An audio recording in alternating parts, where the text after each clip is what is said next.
Sizlerge bir misal aytıp bereyim. Bizdin bir ministr ыйлап geldi magaç. Ыйлап geldi. Ne oldu?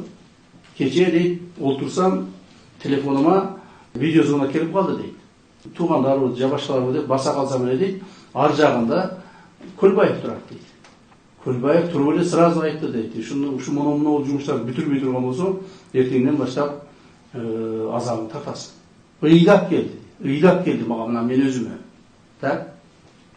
Anam men ayttım, men ketem ayırızın hazır жазам deyip. Жоқ, to'xta, ketpeysin. Men sana cevap berem, ketpeysin, işteysin. Dep ana alıp kalıp anan ki çara көрүүгө милдеттүү болдук да бизчи. Алар кимдер депутат болуш керек, кайсы партиялар өтүш керек, ким парламентке барыш керек, ким кайсы шаарга мэр болуш керек, ошондон бери чечип калышкан да. Милицияларды тимине тоготпой эле калышкан. Гаилерге такырга тоготпой калышкан.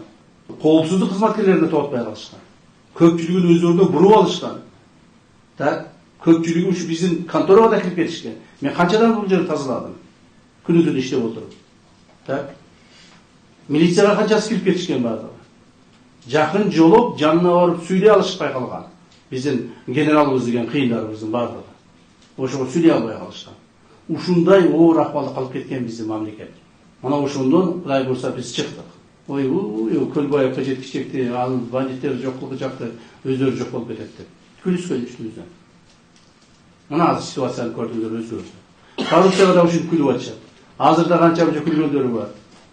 Буга чейин күлгөндөр азыр унчукпай калышты. Коррупция менен күрөшөбүз, гай коррупция менен күрөшө албайсыз, коррупция силерди жеп жок кылат депчи. Жок. Биз коррупцияны да мыйзамдын чегинде өз ордуна коебуз. Коррупция деген мамлекетибизде болбош керек.